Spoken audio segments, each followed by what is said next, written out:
baby and mommy items. Ayan, random na lang kung anong makuha natin, ha? Yung first na nakuha natin is the tongue cleaner or oral cleaner from Dr. Ayla. Kasi, di ba, ano ba yun? Diyos ko, ilalagay sa bibig ni baby.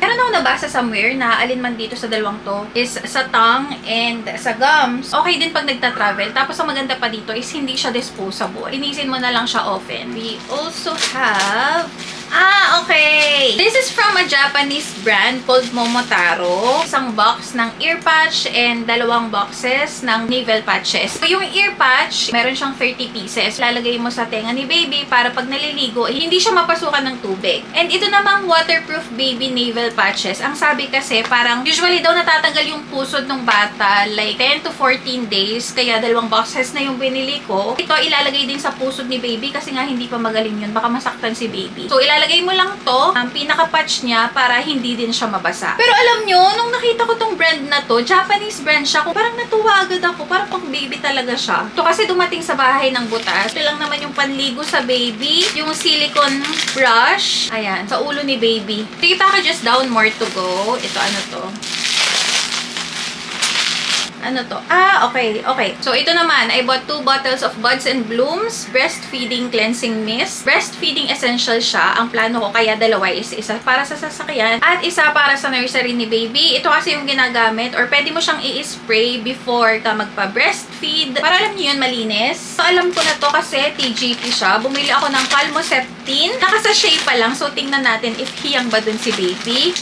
Sobrang effective daw nito. Ilalagay ko siya sa sasakyan para just in case magkaroon ng diaper change moment kami. Tapos, meron pa akong tinitingnan na baka bilhin ko din either the Drapolin or yung Mustela diaper cream. Let me know what works for your baby kasi ako din hindi pa sure. And ito naman, alam ko na talaga saline drops to eh. Breathe Easy na saline drops. Ganyan siya sa loob. Parang asa to.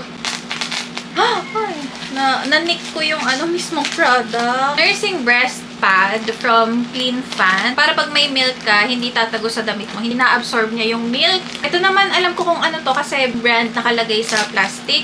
Yeah, panlinis ng bottles ni baby. Para sa straw. Walang malagay. Paano yun? So, ito yung gagamitin para dun sa nipple ng dede ni baby. Pero hindi pa namin napapag-usapan kung sinong nakatoka sa mga duties for the baby. Siguro banda-banda dyan. Ala, hindi ko malagay ng tama. Ano ba yun? Later na lang siya. Ito is for the mismong bottle. Ang maganda dito, nagro-rotate kasi siya. Though, ang ano ko lang, wala pala siyang lalagyan. I don't think okay siya pagdating sa mga travel-travel. Maganda pang bahay lang talaga siya gagamitin. Tsaka malaki din naman kasi. So, baka bumili pa ako nung ganito, pero travel size. So naman, what is this?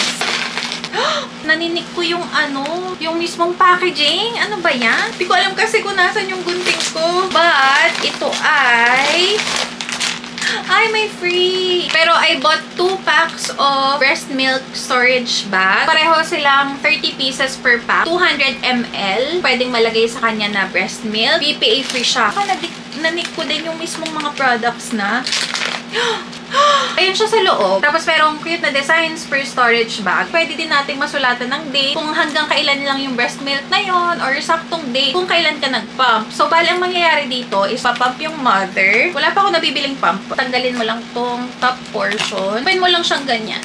Halimbawa, ito yung breast pump mo. Ayan. Ilagay mo na lang dito. Tapos may basis ka naman kung ilang ml na. Lock mo na lang siyang ganyan. Saka natin ilagay sa fridge. Alam nyo, nakakatuwang mamili dito sa brand na to kasi ang cute ng packaging. Tapos mga BPA free pa yung mga items. Alam nyo, useful talaga para sa mga baby. Milk storage bags. Pareho silang merong 20 pieces each. So, same lang din naman. Pakita ko na lang din sa inyo. So, ganyan yung itsura niya. Again, may tatanggalin ka sa taas na part. I-open mo lang tong part na to para malagay mo yung formula ni baby. Tamang-tama kasi yung pinaka-opening niya, hindi siya makipot. So, hindi matatapon yung mga formula and also perfect for someone na on the go. Halimbawa, lalabas kayo ni baby, may nakaredy kayong formula. These are natural diaper changing spray from Tiny Buds. Halimbawa, may nappy change or diaper change si baby. After mong malinis, and para iba-iba naman ang amoy ng bambam ni baby, yan, sprayan mo lang ng ganito. And again, isa dito sa nursery niya, and isa naman sa, sa sasakyan. Ito naman, what is this? Dr. Ayla Washable Anti-Overflow Pad. So, ito yung milk collector. So, ito ang maganda kasi gamitin siya pag nasa bahay ka lang, you're not pumping, you're not doing anything, ilagay mo lang siya para mag-collect ng milk. I plan to use this pag nasa bahay lang. Pero pag nasa labas is yung nursing breast pad yung gagamitin natin. Okay. Ito ay for the mother. Ayan, adult pants. Buong buhay ko hindi ko naisip na at some point pala, kahit bata-bata pa ako, magwe-wear ako ng mga adult pants. Pero this is from Itchy. Yun. Soft, Itchy adult pants. So, on this pack, meron siyang 10 pieces. Ito ay panlinis ng mga bottles ni baby. Sobrang laki na nung kinuha ko. This is from Korean brand yata. Jangmi Baby. Hindi nyo lang nakikita ng maayos. Maglalagay na lang ako ng picture. Hindi ko lang maitaas kasi medyo may kabigatan siya. Bottle and dishwasher cleaner. Meron siyang 3,800 ml. Ito na lang yung gagamitin namin na panlinis ng mga bottles and iba pang mga items ni baby. Ito ay nakita nyo na to siguro dun sa first nesting video ko. Ito ay yung laundry detergent from Cycle Sensitive kasi ang laki ng minura nito online. Parang almost 100 pesos. As in, same lang din naman sila. Nakailan ba tayo? Pero last na to.